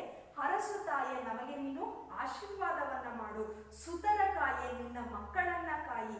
ನಮ್ಮ ಜನ್ಮದಾತೆಯೇ, ನಮಗೆ ಜನ್ಮವನ್ನ ಕೊಟ್ಟಂತಹ ಕನ್ನಡ ಮಾತೆಯೇ, ಕನ್ನಡ ಭುವನೇಶ್ವರಿಯೇ, ನೀನು ಬಂದು ಮೊಗವನ್ನ ತೋರಿ ನಮಗೆ ಆಶೀರ್ವಾದವನ್ನ ಮಾಡು. ನಿಮ್ಮ ಮಕ್ಕಳಾಗಿರುವಂತಹ ನಮ್ಮನ್ನ ಕಾಪಾಡು ಅಂತಂದು ರಾಷ್ಟ್ರಕವಿ ಗೋವಿಂದ ಪೈರವರು ಹೇಳ್ತಾ ಇದ್ದಾರೆ. ಅಂದ್ರೆ ವಿದ್ಯಾರ್ಥಿಗಳೇ, ಕರ್ನಾಟಕ ರಾಜ್ಯ ಮೈಸೂರು ರಾಜ್ಯವಾಗಿ, ಕರ್ನಾಟಕ ರಾಜ್ಯವಾಗಿ ರೂಪುಗೊಳ್ಳೋದಕ್ಕಿಂತ ಮುಂಚೆ ಹರಿದು ಹಂಚಿ ಹೋಗಿದ್ದಂತಹ ಸಂದರ್ಭದಲ್ಲಿ ಕನ್ನಡಿಗರ ತಾಯಿ ಎಲ್ಲಿ ಇದ್ದಾಳೆ ಅಂತ ಹುಡುಕ್ಬೇಕು. ಅರ್ಥ ಆಗ್ತೈತಲ್ಲ? ಕನ್ನಡಿಗರ ತಾಯಿ ಎಲ್ಲಿ ಇದ್ದಾರೆ ಅಂತಂದು ಹುಡುಕ್ಬೇಕು. ಎಲ್ಲಿ ಇದ್ದಾರೆ ಅಂತಂದು ಹುಡುಕ್ಬೇಕು. ಮದ್ರಾಸಲ್ಲಿದ್ದಾರೋ, ಮುಂಬೈಯಲ್ಲಿದ್ದಾರೋ, ಹೈದರಾಬಾದಲ್ಲಿದ್ದಾರೋ, ಅಥವಾ ಲಂಡನ್ ಅಲ್ಲಿದ್ದಾರೋ, ಎಲ್ಲಿದ್ದಾರೆ ಅಂತ ಹುಡುಕ್ಬೇಕು. ಕನ್ನಡಿಗರ ಎದೆಯ ಕಿಚ್ಚಿನಲ್ಲಿ, ತಮ್ಮ ತಾಯಿಯನ್ನ ಕಳೆದುಕೊಂಡಂತಹ ಕನ್ನಡಿಗರ ಎದೆಯ ಕಿಚ್ಚಿನಲ್ಲಿ ಇದ್ದಂತಹ ಏನು ಭಾವನೆಗಳಿದಾವೋ ಅವು ಕವನದ ರೂಪದಲ್ಲಿ ಬರ್ತವೆ. ತಾಯೇ ಬಾ, ನೀನು ಕನ್ನಡ ತಾಯಿಯೇ, ನೀನು ಎಲ್ಲಿದೀಯ ಬಾ, ನಿನ್ನ ಮುಖವನ್ನ ತೋರು. ಹರಸು ತಾಯಿ, ನಮ್ಮನ್ನ ನೀನು ಕಾಪಾಡು, ನಾವು ನಿಮ್ಮ ಮಕ್ಕಳಲ್ಲವೇ, ನೀನು ಬಾ, ನೀನು ಕನ್ನಡ ಮಾತೆಯಾಗಿ, ಮೈಸೂರು ರಾಜ್ಯವಾಗಿ, ಕರ್ನಾಟಕ ರಾಜ್ಯವಾಗಿ ನೀನು ಬಾ, ಕನ್ನಡಿಗರ ತಾಯಿ ಅಂತ ಗೋವಿಂದ ಪೈರವರು ಕರೀತಾ ಇದ್ದಾರೆ. ನಮ್ಮ ತಪ್ಪ ನೆನೆದು ತಾಳ್ವೆ, ನಮ್ಮ ತಪ್ಪನ್ನ ಎಷ್ಟು ದಿನದವರೆಗೆ ನೀನು ತಾಳಿಕೊಳ್ತೀಯ? ಕನ್ನಡ ತಾಯಿ ಇಡೀ ಒಂದು ನಕಾಶನೇ ಇಲ್ಲ, ಕರ್ನಾಟಕ ರಾಜ್ಯ ಮೈಸೂರು ರಾಜ್ಯ ಎನ್ನುವಂತಹ ನಕಾಶನೇ ಇಲ್ಲ. ಆ ನಕಾಶೆ, ಭೂಮಿ ಎಲ್ಲವೂ ಕೂಡ ಹರಿದು ಹಂಚಿ ಹೋಗಿದೆ. ಅಂತಹ ಸಂದರ್ಭದಲ್ಲಿ ಇಂಥ ತಪ್ಪಿಗೆ, ನಿನ್ನನ್ನು ಹರಿದು ಹಂಚಿ ಹಾಕಿದಂತಹ ತಪ್ಪಿಗೆ ನೀನು ಎಷ್ಟು ದಿನವರೆಗೆ ಸಹಿಸ್ಕೊಳ್ತೀಯ? ತಾಳ್ವೆ, ಎಷ್ಟು ದಿನವರೆಗೆ ನೀನು ತಾಳ್ಮೆಯಿಂದ ಇರ್ತೀಯ? ನಮ್ಮ ತಪ್ಪ ನೆನೆದು ತಾಳ್ವೆ ಎಷ್ಟು ಅಂತ ನೀನು ನಮ್ಮ ತಪ್ಪನ್ನ ತಾಳಿಕೊಳ್ತೀಯ. ಅಕ್ಕರೆಯಿಂದ ಎಂಬನಾಳ್ವೆ, ನಿನ್ನನ್ನ ಹರಿದು ಹಂಚಿ ಹೋಗಕ್ಕೆ ಬಿಟ್ಟಿದ್ರೂ ಕೂಡ ನಮ್ಮನ್ನ ಪ್ರೀತಿಯಿಂದ ನೀನು ಆಳ್ವಿಕೆಯನ್ನ ಮಾಡ್ತಾ ಇದೀಯಾ, ಕಾಪಾಡ್ತಾ ಇದೀಯಾ, ರಕ್ಷಿಸ್ತಾ ಇದೀಯಾ. ನೀನ ಕಣ ನಮ್ಮ ಬಾಳ್ವೆ, ಕನ್ನಡ ನಾಡಿನಲ್ಲಿಯೇ ನಮ್ಮ ಬಾಳ್ವೆ, ನಮ್ಮ ಬದುಕು. ನಿನ್ನ ಮರೆಯಲೆಮ್ಮೆವು, ನಿನ್ನನ್ನ ನಾವು ಎಂದಿಗೂ ಕೂಡ ಮರೆಯೋದಕ್ಕೆ ಸಾಧ್ಯವಿಲ್ಲ. ಕನ್ನಡ ತಾಯಿ, ನಿನ್ನನ್ನ ಎಂದಿಗೂ ಮರೆಯೋದಕ್ಕೆ ಸಾಧ್ಯವಿಲ್ಲ. ತನು ಕನ್ನಡ, ಮನ ಕನ್ನಡ, ನುಡಿ ಕನ್ನಡ ಎಮ್ಮೆವು. ತನು ಕನ್ನಡ, ನಮ್ಮ ದೇಹ ಕನ್ನಡ. ಮನ ಕನ್ನಡ, ನಮ್ಮ ಮನಸ್ಸು ಕನ್ನಡ. ನುಡಿ ಕನ್ನಡ, ನಾವು ಮಾತನಾಡುವಂತಹ ಭಾಷೆ, ನಮ್ಮ ಮಾತುಗಳು ಕನ್ನಡ ಅಂತಂದು ನಾವು ಸಾರಿ ಸಾರಿ ಹೇಳ್ತೀವಿ. ನೀನು ಬಾ ಅಂತಂದು ಗೋವಿಂದ ಪೈರವರು ಹೇಳ್ತಾ ಇದ್ದಾರೆ. ಇದು ಅರ್ಥ ಆಯ್ತಲ್ಲ ಪದ್ಯ? ತಾಯೆ ಬಾರ ಮೊಗವ ತೋರ ಕನ್ನಡಿಗರ ಮಾತೆಯೇ, ಹರಸು ತಾಯೇ ಸುತರ ಕಾಯೇ ನಮ್ಮ ಜನ್ಮ ದಾತೆಯೇ. ನಮ್ಮ ತಪ್ಪ ನೆನೆದು ತಾಳ್ವೆ, ಅಕ್ಕರೆಯಿಂದ ಎಮ್ಮನಾಳ್ವೆ, ನೀನೆ ಕಣ ನಮ್ಮ ಬಾಳ್ವೆ, ನಿನ್ನ ಮರೆಯಲೆಮ್ಮೆವು. ತನು ಕನ್ನಡ, ಮನ ಕನ್ನಡ, ನುಡಿ ಕನ್ನಡ ಎಮ್ಮೆವು. ಹಣ್ಣ ನೀವ, ಕಾಯ ನೀವ, ಪರಿಪರಿಯ ಮರಂಗಳು, ಪತ್ರಮೀವ, ಪುಷ್ಪಮೀವ, ಲತೆಯ ತರಂಗಳು. ತೆನೆಯ ಕೆನೆಯ ಗಾಳಿಯೋ, ಖಗಮೃಗೋರ ಗಾಳಿಯೋ, ನದಿ ನಗರ ಗಾಳಿಯೋ, ಇಲ್ಲಿಲ್ಲದು ದುಡಿದುದೆ. ಜೇನು ಸುರಿವ, ಹಾಲು ಹರಿವ, ದಿವಂ ಭೂಮಿಗಿಳಿದುದೆ. ಹಣ್ಣ ನೀವ, ತರಹೇವಾರಿ ಹಣ್ಣನ್ನು ಕೊಡುವಂತಹ ಕನ್ನಡ ನಾಡು. ಕಾಯನೀವ, ಹಲವಾರು ಕಾಯಿಗಳು ಅಂದ್ರೆ ಗೊತ್ತಾಗುತ್ತಲ್ಲ ನಿಮಗೆ, ತೆಂಗಿನಕಾಯಿಗಳು, ತಿನ್ನಬಹುದಾದಂತಹ ಕಾಯಿಗಳು ಅಥವಾ ತರಕಾರಿಗಳಿಗೂ ಕಾಯಿಗಳು ಅಂತೀವಿ. ಕಾಯನೀವ ಪರಿಪರಿಯ ಮರಗಳು, ಪರಿಪರಿಯ ಅಂದ್ರೆ ವಿವಿಧ ರೀತಿಯ ಮರಗಳು, ಹಲವಾರು ರೀತಿಯ ಮರಗಳು, ಹಣ್ಣನ್ನು ಕೊಡುವಂತಹ, ಕಾಯಿಗಳನ್ನು ಕೊಡುವಂತಹ ಸುಂದರ ಪ್ರಕೃತಿಯ ನಾಡು ಕನ್ನಡ ನಾಡು. ಪತ್ರಮೀವ ಪುಷ್ಪಮೀವ ಲತೆಯ ತರತರಂಗಳು, ಹಲವಾರು ರೀತಿಯ ಲತೆ ಅಂದ್ರೆ ಬಳ್ಳಿಗಳು, ಪತ್ರವನ್ನ ಎಲೆಗಳನ್ನ ಕೊಡುವಂತಹ, ಪುಷ್ಪಮೀವ ಹೂಗಳನ್ನ ಕೊಡುವಂತಹ, ಲತೆಯ ಬಳ್ಳಿಯ ತರತರಂಗಳು, ಹಲವಾರು ರೀತಿಯ ವಿವಿಧ ತರತರದ ಬೇರೆ ಬೇರೆ ಬಗೆಯ ಏನು ಬಳ್ಳಿಗಳು. ಪತ್ರ ಅಂತಂದ್ರೆ ಗೊತ್ತಾಗುತ್ತಲ್ಲ ನಿಮಗೆ, ಬಸಳೆ ಸೊಪ್ಪಿರ್ಬೋದು, ಅಮೃತ ಬಳ್ಳಿ ಸೊಪ್ಪಿರ್ಬೋದು, ಆ ರೀತಿ ಔಷಧಿಯ ತಿನ್ನಬಹುದಾದಂತಹ ಹಲವಾರು ಪತ್ರಗಳನ್ನು ಕೊಡುವಂತಹ ವಿವಿಧ ರೀತಿಯ ಬಳ್ಳಿಗಳು ಇರುವಂತಹ ಪ್ರಾಕೃತಿಕ ಸಸ್ಯ ವೈವಿಧ್ಯತೆ ಇರುವಂತಹ ನಾಡು ಕನ್ನಡ ನಾಡು. ಕೆನೆಯ ಗಾಳಿಯೋ, ತೆನೆ ಗೊತ್ತಲ್ಲ ನಿಮಗೆ, ಮೆಕ್ಕೆಜೋಳದ ತೆನೆ ಗೊತ್ತಲ್ಲ, ಮೆಕ್ಕೆಜೋಳದ ತೆನೆ ಇರ್ಬೋದು, ರಾಗಿಯ ತೆನೆ ಇರ್ಬೋದು, ಸಜ್ಜೆಯ ತೆನೆ ಇರ್ಬೋದು, ಅಥವಾ ಈಗ ಮುಂಗಾರು ಜೋಳದ ತೆನೆಗಳು ಬರ್ತಾವಲ್ಲ, ಆ ತೆನೆಗಳು ಹಾಲು ಬಿಟ್ಕೊಳ್ತವೆ. ಬಲಿಯುವಂತಹ ಸಂದರ್ಭದಲ್ಲಿ ಪೂರ್ತಿ ಬಲಿಯೋದಕ್ಕಿಂತ ಮುಂಚೆ ಹಾಲನ್ನ ಬಿಟ್ಕೊಳ್ತವೆ. ಆ ಹಾಲಿನ ಕೆನೆಯ ಗಾಳಿಯು, ಕೆನೆಯ ಗಾಳಿಯು ಅಂತಂದ್ರೆ ಅತ್ಯಂತ ಸಾರವಾದಂತಹ ಹದವಾದಂತಹ ಕೆನೆ ಗಾಳಿ, ರಸವತ್ತಾದ ಗಾಳಿ ಕನ್ನಡ ನಾಡಿನಲ್ಲಿ ಬೀಸ್ತಾ ಇದೆ. ಖಗ ಮೃಗ ಉರಗ ಗಾಳಿಯೋ, ಖಗ ಮೃಗ ಉರಗ ಆಳಿಯೋ. ಖಗ ಅಂದ್ರೆ ಏನು, ನೀವು ಪಠ್ಯಾಗಾರ ಟಿಪ್ಪಣಿಯನ್ನ ನೋಡ್ಕೋಬೇಕು ವಿದ್ಯಾರ್ಥಿಗಳೇ. ಖಗ ಮೃಗ ಉರಗ ಆಳಿ. ಖಗ ಅಂದ್ರೆ ಪಕ್ಷಿ, ಏನು ಖಗ ಅಂದ್ರೆ ಪಕ್ಷಿ, ಮೃಗ ಅಂದ್ರೆ ಪ್ರಾಣಿ, ಉರಗ ಅಂದ್ರೆ ಹಾವು, ಆಳಿ ಅಂದ್ರೆ ಸಮೂಹ. ಖಗ ಮೃಗ ಉರಗ ಆಳಿ, ಖಗ ಮೃಗೋರ ಗಾಳಿಯೋ ಅಂದ್ರೆ ಖಗ ಪಕ್ಷಿಗಳು, ಪ್ರಾಣಿಗಳು, ಹಾವುಗಳ ಸಮೂಹ ಇರುವಂತಹ ಸರೀಸೃಪಗಳು, ಪಕ್ಷಿಗಳು ಮತ್ತೆ ಪ್ರಾಣಿಗಳು, ಹಲವಾರು ವೈವಿಧ್ಯ ಇರುವಂತಹ ನಾಡು ಕನ್ನಡ ನಾಡು. ನದಿ ನಗರ ನಗಾಳಿಯೋ, ನದಿ, ಕನ್ನಡ ನಾಡಿನಲ್ಲಿ ಹಲವಾರು ನದಿಗಳು ಹರಿತವೆ. ಕಾವೇರಿ ನದಿ ಇರ್ಬೋದು, ಹೇಮಾವತಿ ನದಿ ಇರ್ಬೋದು, ನೇತ್ರಾವತಿ ನದಿ ಇರ್ಬೋದು, ಕೃಷ್ಣ ಇರ್ಬೋದು, ತುಂಗಭದ್ರೆ ಇರ್ಬೋದು. ನದಿ ನಗರ, ಹಲವಾರು ದೊಡ್ಡ ದೊಡ್ಡ ನಗರಗಳನ್ನು ನಾವು ನೋಡಬಹುದು. ಮೈಸೂರು ಇರ್ಬೋದು, ದಾವಣಗೆರೆ ಇರ್ಬೋದು, ಬೆಳಗಾವಿ ಇರ್ಬೋದು, ಮಂಗಳೂರು ಇರ್ಬೋದು, ಹಲವಾರು ನಗರಗಳನ್ನ ನಾವು ನೋಡಬಹುದು. ನದಿ ನಗರ ನಗಾಳಿಯೋ, ನಗಾಳಿ ಅಂತಂದ್ರೆ ನಗ ಅಂದ್ರೆ ಪರ್ವತ, ಆಳಿ ಅಂದ್ರೆ ಸಮೂಹ. ನಗಾಳಿಯೋ ಪರ್ವತಗಳ ಸಮೂಹವನ್ನ ನಾವು ಕನ್ನಡ ನಾಡಿನಲ್ಲಿ ನೋಡಬಹುದು. ಸಹ್ಯಾದ್ರಿ ಪರ್ವತದ ಸಾಲುಗಳನ್ನ ನೋಡಬಹುದು. ಮಲೆನಾಡಿನಲ್ಲಿ ಸಹ್ಯಾದ್ರಿ ಪರ್ವತದ ಸಾಲುಗಳು. ನಗಾಳಿ, ಆಳಿ ಅಂದ್ರೆ ಸಮೂಹ, ನಗ ಅಂದ್ರೆ ಪರ್ವತ. ನಗಾಳಿಯೋ ನದಿಗಳನ್ನ ನೋಡಬಹುದು, ನಗರಗಳನ್ನ ನೋಡಬಹುದು, ಪರ್ವತಗಳ ಸಾಲುಗಳನ್ನ ನೋಡಬಹುದು.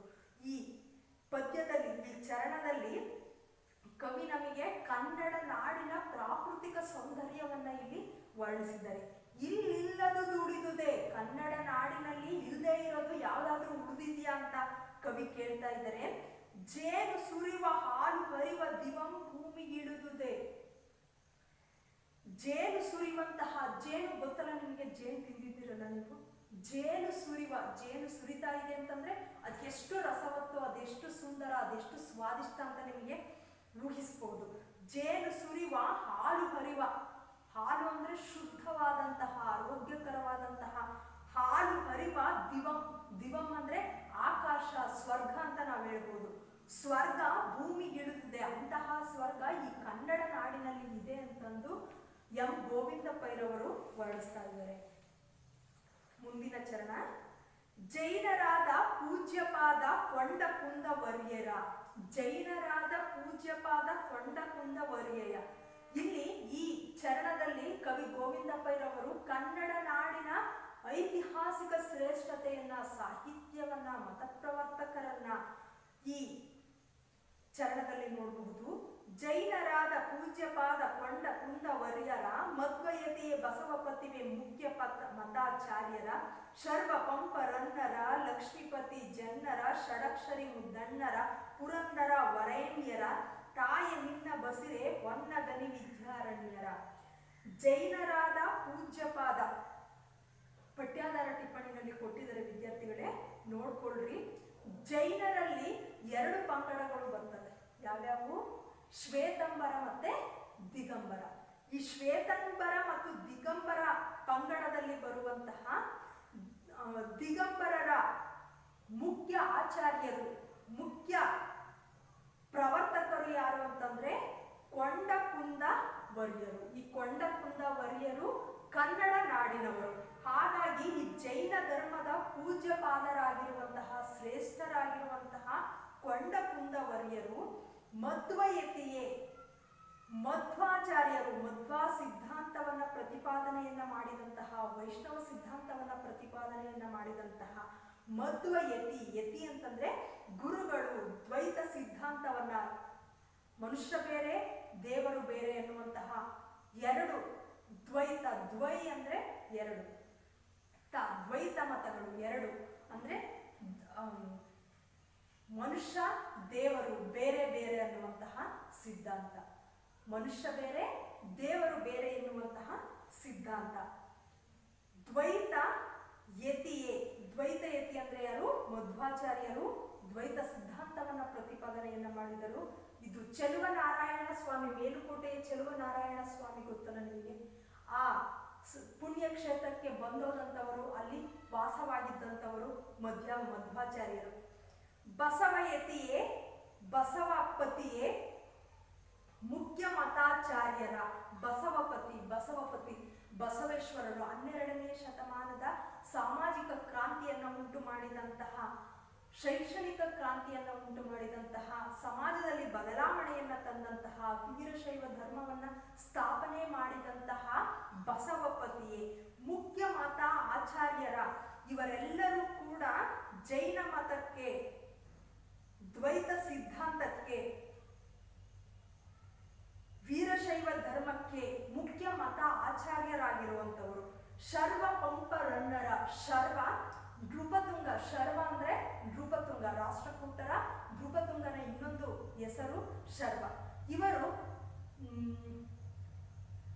ಕವಿ ಶ್ರೀ ವಿಜಯನಿಗೆ ಆಶ್ರಯವನ್ನ ಕೊಟ್ಟು ಶ್ರೀ ವಿಜಯ ಕವಿ ಕವಿರಾಜ ಮಾರ್ಗ ಎನ್ನುವಂತಹ ಕೃತಿಯನ್ನು ರಚನೆ ಮಾಡ್ತಾರೆ. ಅದು ಕನ್ನಡದ ಮೊಟ್ಟ ಮೊದಲ ಲಾಕ್ಷಣಿಕ ಕೃತಿ. ಮತ್ತೆ ಆ ಕೃತಿಯಲ್ಲಿ ಕನ್ನಡ ನಾಡಿನ ಪ್ರಾಕೃತಿಕ ವೈವಿಧ್ಯತೆಯನ್ನ, ಪ್ರಾಕೃತಿಕ ವಿಸ್ತೀರ್ಣವನ್ನ ನಾವು ಕಾಣಬಹುದು. ಪಂಪ ಕವಿ ಗೊತ್ತಲ್ಲ ನಿಮಗೆ? ಚಾಲುಕ್ಯರ ಆಶ್ರಯವನ್ನ ಪಡೆದಂತಹ ಪಂಪ ಕವಿ ವಿಕ್ರಮಾರ್ಜುನ ವಿಜಯವನ್ನ ಮತ್ತೆ ಆದಿಪುರಾಣವನ್ನ ರಚನೆಯನ್ನ ಮಾಡ್ತಾರೆ. ರನ್ನ ಕವಿ ಸಾಹಸ ಭೀಮ ವಿಜಯ ಮತ್ತೆ ಯಾವುದು ಅಜಿತ ತೀರ್ಥಂಕರ ಪುರಾಣ ತಿಲಕ. ರನ್ನ ಕವಿ ಗಂಗರ ಕಾಲದಲ್ಲಿ ಅತ್ತಿಮಬ್ಬೆಯ ಆಶ್ರಯವನ್ನ ಪಡೆದಿರ್ತಾರೆ. ಅತ್ತಿಮಬ್ಬೆಯ ಆಶ್ರಯದಲ್ಲಿ, ಗಂಗರ ಅರಸರ ಆಶ್ರಯದಲ್ಲಿ ಸಾಹಿತ್ಯವನ್ನ ರಚನೆ ಮಾಡ್ತಾರೆ. ರನ್ನ ಕವಿಯ ಕೃತಿಗಳು ನಿಮಗೆ ಗೊತ್ತಿರಬೇಕು. ಸಾಹಸ ಭೀಮ ವಿಜಯ, ಅಜಿತನಾಥ ತೀರ್ಥಂಕರ ಪುರಾಣ. ಈ ಸಾಹಸ ಭೀಮ ವಿಜಯವನ್ನ, ವಿಕ್ರಮಾರ್ಜುನ ವಿಜಯ ಕೃತಿಗಳನ್ನ ನೀವು ನೋಡಿದ್ರೆ, ಈಗ ಮಹಾಭಾರತ ಧಾರಾವಾಹಿ ಬರ್ತಾ ಇದೆ ನೋಡಿ, ಮಹಾಭಾರತ ಧಾರಾವಾಹಿಯ ದೃಶ್ಯಗಳು ರನ್ನ ತನ್ನ ಕೃತಿಯಲ್ಲಿ ಸಿಂಹಾವಲೋಕನದಲ್ಲಿ ಬರೆದಂತಹ ಅತ್ಯಂತ ವೀರರಸ ಪ್ರಧಾನವಾದಂತಹ, ರೌದ್ರರಸ ಪ್ರಧಾನವಾದಂತಹ ಸಾಹಸ ಭೀಮ ವಿಜಯ ಇರ್ಬೋದು, ಅಥವಾ ರನ್ನನ ಸಾಹಸ ಭೀಮ ವಿಜಯದಲ್ಲಿ ಭೀಮನ ಒಂದು ಬೀಭತ್ಸ ರಸವನ್ನ, ವೀರರಸವನ್ನ, ರೌದ್ರ ರಸವನ್ನ ಅತ್ಯಂತ ಕಣ್ಣಿಗೆ ಕಟ್ಟುವ ರೀತಿಯಲ್ಲಿ ವರ್ಣಿಸಿರುವಂಥದ್ದು. ಅವೇ ಈಗ ಸಿನಿಮಾ ಮತ್ತು ಧಾರಾವಾಹಿಗಳಾಗಿ ಬರ್ತಾ ಇರುವಂಥದ್ದು. ಲಕ್ಷ್ಮೀಪತಿ, ಲಕ್ಷ್ಮೀಶ ಕವಿಯ ಜೈವಿನ ಭಾರತ ಇರ್ಬೋದು, ಜನ್ನ ಕವಿಯ ಯಶೋಧರ ಚರಿತೆ ಇರ್ಬೋದು, ಮತ್ತೆ ಷಡಕ್ಷರಿಯ ರಾಜಶೇಖರ ವಿಲಾಸ, ಶಬರಶಂಕರ ವಿಲಾಸ ಇರ್ಬೋದು, ಮುದ್ದಣ್ಣ ಕವಿ, ನವೋದಯ ಸಾಹಿತ್ಯದ ಮುಂಗೋಳಿ ಅಂತಂದು ಮುದ್ದಣ್ಣ ಕವಿಯನ್ನ ಕರಿತೀವಿ. ರಾಮಾಶ್ವಮೇಧ ಇರ್ಬೋದು, ಅದ್ಭುತ ರಾಮಾಯಣ ಕೃತಿ ಇರ್ಬೋದು, ರಾಮಧಾನ್ಯ ಚರಿತೆ ಇರ್ಬೋದು. ಈ ರಾಮಧಾನ್ಯ ಚರಿತೆ, ರಾಮಧಾನ್ಯ ಚರಿತೆ ಅಲ್ಲ,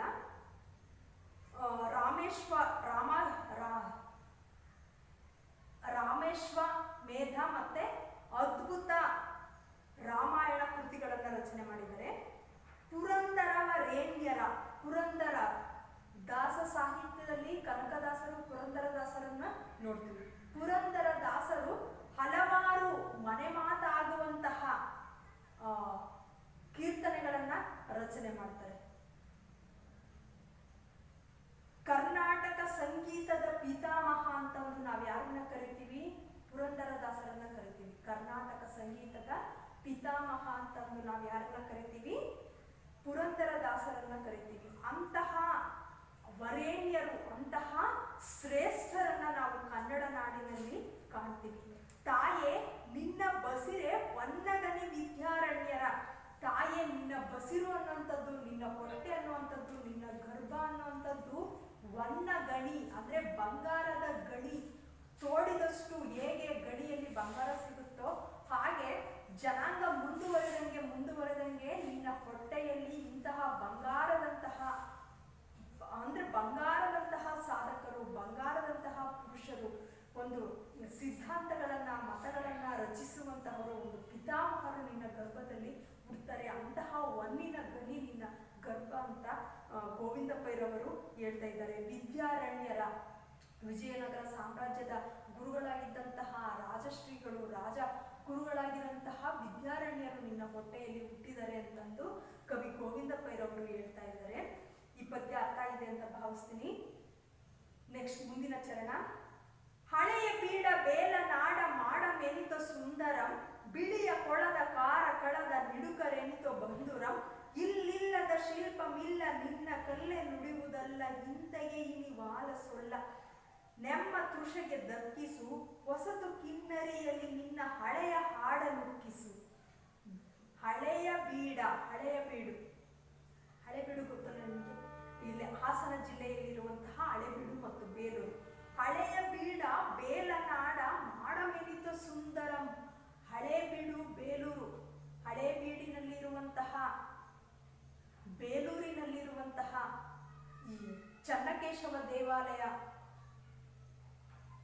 ಬೇಸರ ಶೈಲಿಯಲ್ಲಿ ರಚನೆಗೊಂಡಂತಹ ಬೇಸರ ಶೈಲಿಯಲ್ಲಿ ರಚನೆಗೊಂಡಂತಹ ದೇವಾಲಯಗಳು ಒಂದು ಅದ್ಭುತವಾದಂತಹ ಕಲಾ ಶಿಲ್ಪವನ್ನು ಹೊಂದಿದಂಥವು.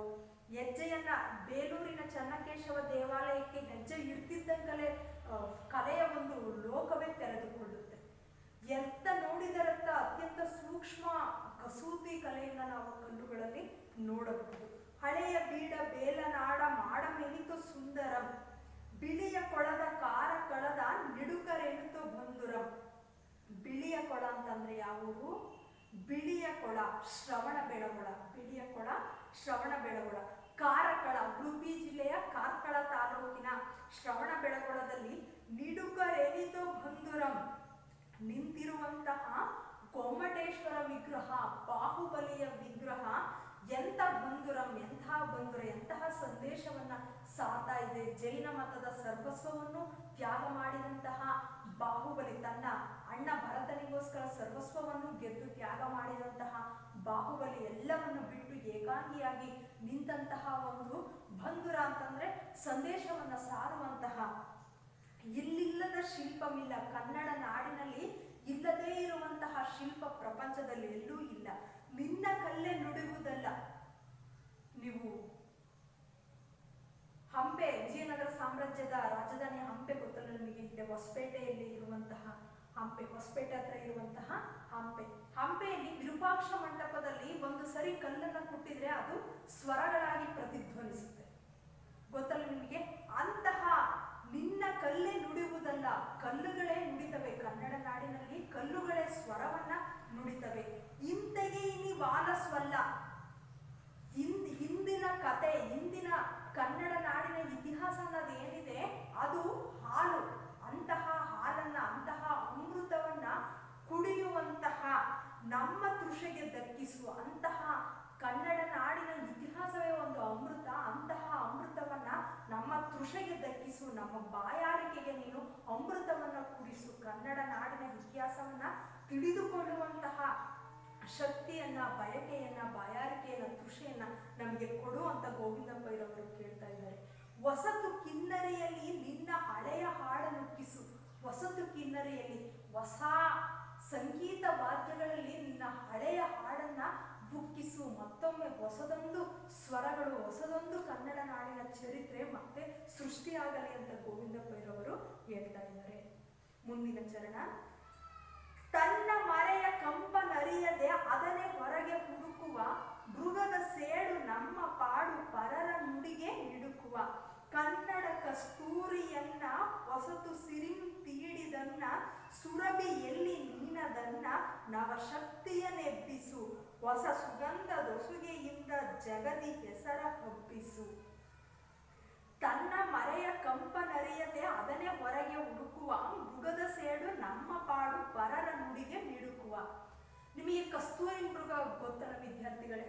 ಕಸ್ತೂರಿ ಮೃಗ ಏನ್ ಮಾಡುತ್ತಂದ್ರೆ ವಿಶೇಷವಾದಂತಹ ಒಂದು ಪ್ರಾಣಿ. ಕಸ್ತೂರಿ ಮೃಗ ಕಾಡುಗಳಲ್ಲಿ ಅದು ಏನು ಮಾಡುತ್ತೆ, ನೀವು ಒಂದು ತುಂಬಾ ಎತ್ತರ ಅಲ್ಲದೆ ಇರುವಂತಹ ಒಂದು ಹಸುವನ್ನ ನೋಡಿದ್ರೆ ಆ ಆಕಾರದಲ್ಲಿ ಇರುವಂಥದ್ದು. ಒಕ್ಕಳು ನೋಡಿದ್ರಲ್ಲ ನೀವು, ಎತ್ತು ಅಥವಾ ಹಸುಗಳ ಒಕ್ಕಳನ್ನ ನೋಡಿದ್ರೆ ಆ ಒಕ್ಕಳಿನಲ್ಲಿ ಕಸ್ತೂರಿ ಇರುತ್ತೆ. ಆ ಕಸ್ತೂರಿಯನ್ನ ಕಸ್ತೂರಿ ಮೃಗ ಏನ್ ಮಾಡುತ್ತೆ ಅಂತಂದ್ರೆ, ಅಪರೂಪದ ಸಂದರ್ಭಗಳಲ್ಲಿ ಅದು ತುಂಬಾ ಸುವಾಸನೆ ಭರಿತವಾಗಿರುತ್ತೆ. ಆ ಸುವಾಸನೆ ಕಾಡಿನ ತುಂಬೆಲ್ಲ ಹರಡಿದಾಗ ಕಸ್ತೂರಿ ಮೃಗ ಈ ಸುವಾಸನೆ ಎಲ್ಲಿಂದ ಬರ್ತಾ ಇದೆ ಅಂತ ಹುಡುಕು ಕಾಡನ್ನೆಲ್ಲ ಹುಡುಕುತ್ತೆ. ಆ ಕಸ್ತೂರಿ ಮೃಗಕ್ಕೆ ಗೊತ್ತಿಲ್ಲ ಆ ಕಸ್ತೂರಿಯ ಪರಿಮಳ, ಸುಗಂಧ ನನ್ನಲ್ಲಿಯೇ ಇದೆ, ನನ್ನ ಒಕ್ಕಳಲ್ಲಿಯೇ ಇದೆ, ನನ್ನಲ್ಲಿಯೇ ಇದೆ ಅನ್ನೋದು ಕಸ್ತೂರಿ ಮೃಗಕ್ಕೆ ಗೊತ್ತಿರೋದಿಲ್ಲ. ಅಂದ್ರೆ ಈ ಕನ್ನಡಿಗರ ಪಾಡು ಏನಾಗಿದೆ ಅಂತಂದ್ರೆ, ಅತ್ಯಂತ ಸುಗಂಧವನ್ನ, ಅತ್ಯಂತ ಶ್ರೇಷ್ಠ ಮೇರು ಸಾಹಿತ್ಯ,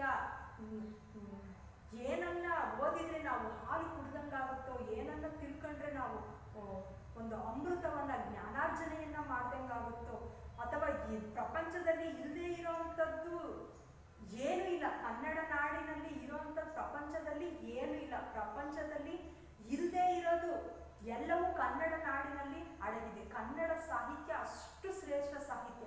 ಅಂತಹ ಶ್ರೇಷ್ಠ ಸಾಹಿತ್ಯವನ್ನ ಬಿಟ್ಟು ನಾವೇನ್ ಮಾಡ್ತಿದ್ದೀವಿ, ಬೇರೆ ಬೇರೆ ಭಾಷೆಗಳ ಕಡೆಗೆ ನಮ್ಮ ಮನಸ್ಸನ್ನ ಗೆಳಿತಾ ಇದ್ದೀವಿ. ವಿದ್ಯಾರ್ಥಿಗಳೇ, ಎಲ್ಲ ಭಾಷೆಗಳನ್ನ ಕಲಿಬೇಕು, ಆದರೆ ಮಾತನಾಡುವಂತಹ ಭಾಷೆ ಕನ್ನಡ ಭಾಷೆಯಾಗಿದೆ. ನಾವು ಸ್ವಾರ್ಥಿಗಳು ಅಥವಾ ಅಂಧಕಾರಿಗಳು ಅಥವಾ ಕೂಗು ಮಂಡುಕ ಬರುತ್ತಲ್ಲ, ಬಾವಿಯೊಳಗಿರುವ ಕಪ್ಪೆಯಾಗದಂತೆ ವಿಶ್ವದ ಬಹುತೇಕ ಭಾಷೆಗಳನ್ನ ಕಲಿಯುವಂತಹ ಸಂದರ್ಭಗಳು ಬಂದ್ರೆ ನಾವು ಕಲ್ತ್ಕೋಬೇಕು.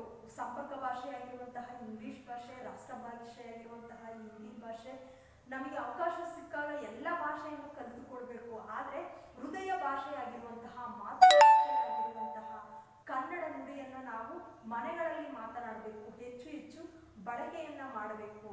ಕನ್ನಡ ಭಾಷೆಯ ಸಾಹಿತ್ಯವನ್ನ ಓದಬೇಕು. ಈ ಸಾಹಿತ್ಯವನ್ನ ಬಿಟ್ಟು ಎಲ್ಲ ಕಡೆ ನಾವು ಕಸ್ತೂರಿ ಪರಿಮಳವನ್ನ ಪ್ರಾಣಿ ಹುಡುಕಾಗೆ ಕನ್ನಡಿಗರು ಹುಡುಕಬಾರ್ದು ಅನ್ನೋಂಥದ್ದನ್ನ ಇಲ್ಲಿ ಗೋವಿಂದ ಪೈರವರು ಹೇಳ್ತಾ ಇದ್ದಾರೆ. ಕನ್ನಡ ಕಸ್ತೂರಿಯನ್ನ ಹೊಸತು ಸಿರಿ ತೀಡಿದನ್ನ, ಕನ್ನಡ ಕಸ್ತೂರಿಯನ್ನ ಹೊಸತು ಸಿರಿ ತೀಡಿದನ್ನ, ಕನ್ನಡಿಗರು ಹೊಸ ಸಂಪತ್ತಿನಿಂದ, ಹೊಸ ಚೈತನ್ಯದಿಂದ ಕನ್ನಡ ಕಸ್ತೂರಿ ಭಾಷೆಯನ್ನ ನಾವು ತೀಡಬೇಕಾಗಿದೆ, ರೂಪುಗೊಳಿಸಬೇಕಾಗಿದೆ, ಮತ್ತಷ್ಟು ಬೆಳೆಸಬೇಕಾಗಿದೆ. ಸುರಭಿ ಎಲ್ಲಿ, ಕನ್ನಡ ಭಾಷೆಯ ಸುಗಂಧ ಎಲ್ಲಿ, ನೀನದನ್ನ ನವಶಕ್ತಿಯನ್ನೆಬ್ಬಿಸು. ಕನ್ನಡ ಭಾಷೆಯ ಸುಗಂಧವನ್ನ ಕನ್ನಡಿಗರಲ್ಲಿ ನೀನು ಎಬ್ಬಿಸು, ಜಾಗೃತಗೊಳಿಸು, ಸಾಹಿತ್ಯವನ್ನ ಓದಾದ ಮಾಡು, ಭಾಷೆಯನ್ನು ಉಳಿಸುವ ಹಾಗೆ ಮಾಡುವಂತಂದು ಕನ್ನಡ ತಾಯಿ ನೀನು ಎದ್ದು ಬಾ, ನಮ್ಮನ್ನ ಹಾರೈಸು, ನಿಮ್ಮ ಮಕ್ಕಳನ್ನ ಕಾಪಾಡುವಂತಂದು ಇಲ್ಲಿ ಗೋವಿಂದ ಪೈರವರು ಹೇಳ್ತಾ ಇದ್ದಾರೆ. ಹೊಸ ಸುಗಂಧದೊಸುಗೆಯಿಂದ ಜಗದಿ ಹೆಸರ ಹಬ್ಬಿಸು. ಹೊಸದಾದಂತಹ ಸಂತೋಷದಿಂದ, ಹೊಸದಾದಂತಹ ಸುಗಂಧದಿಂದ, ಹೊಸದಾದಂತಹ ಸುವಾಸನೆಯಿಂದ, ಹೊಸದಾದಂತಹ ಒಂದು ಸರಳ ಸಾಹಿತ್ಯದಿಂದ ಜಗದಿ ಹೆಸರ ಹಬ್ಬಿಸು. ಜಗತ್ತಿನೆಲ್ಲೆಡೆ ಕನ್ನಡ ಭಾಷೆಯ ಹೆಸರನ್ನ ನೀನು ಹಬ್ಬಿಸು ಅಂತ ಗೋವಿಂದ ಪೈರವರು ಹೇಳ್ತಾ ಇದ್ದಾರೆ. ನಮ್ಮೆದೆಯಂ ತಾಯ ಬಲಿಸು ಎಲ್ಲರ ಬಾ ಎಲ್ಲಿ ಇದನ್ನೊಂದನೆ ಕೋರುವೆ, ನಿನ್ನ ಮೂರ್ತಿ ಜಗತ್ಕೀರ್ತಿ ಎಂದಿಗೆಮಗೆ ತೋರುವೆ. ವಿದ್ಯಾರ್ಥಿಗಳೇ, ನಮ್ಮ ಎದೆಯ ತಾಯಿಯ ಬಲಿಸು, ನಮ್ಮ ಎದೆಯನ್ನ ನೀನು ಬಲಿಸು, ದೃಢಗೊಳಿಸು, ಬಲಿಷ್ಠಗೊಳಿಸು, ಶಕ್ತಿಯುತವಾಗಿ ಮಾಡು. ನಮ್ಮ ಮನಸ್ಸಿನಲ್ಲಿ ಕನ್ನಡ ಭಾಷೆಯನ್ನ ಓದಿದ್ರೆ ನಮಗೆ ಬದುಕೇ ಇಲ್ಲ, ಜೀವನವೇ ಇಲ್ಲ ಅನ್ನುವಂತಹ ಕನ್ನಡ ಮಾಧ್ಯಮದಲ್ಲಿ ಓದಿದ್ರೆ ಅಥವಾ ಕನ್ನಡ ಭಾಷೆಯಲ್ಲಿ ಓದಿದ್ರೆ ಅಥವಾ ಗೋವಿಂದ ಪೈರವರು ಬರೆದಂತಹ ಸಂದರ್ಭದಲ್ಲಿ ಕನ್ನಡ ನಾಡನ್ನ ಒಗ್ಗೂಡಿಸುವಂತಹ, ಕನ್ನಡ ರಾಜ್ಯವನ್ನ ಮತ್ತೆ ಒಗ್ಗೂಡಿಸುವಂತಹ ಒಂದು ಹೊಸ ಶಕ್ತಿಯನ್ನ ನಮ್ಮ ಎದೆಯಲ್ಲಿ ತುಂಬಿಸುವಂತ ಗೋವಿಂದ ಪೈರವರು ಹೇಳ್ತಾ ಇದ್ದಾರೆ. ದೃಢ ನಿರ್ಧಾರವನ್ನ ನಮ್ಮ ಮನಸ್ಸಿನಲ್ಲಿ ತುಂಬಿಸುವಂತ ಗೋವಿಂದ ಪೈರವರು ಹೇಳ್ತಾ ಇದ್ದಾರೆ.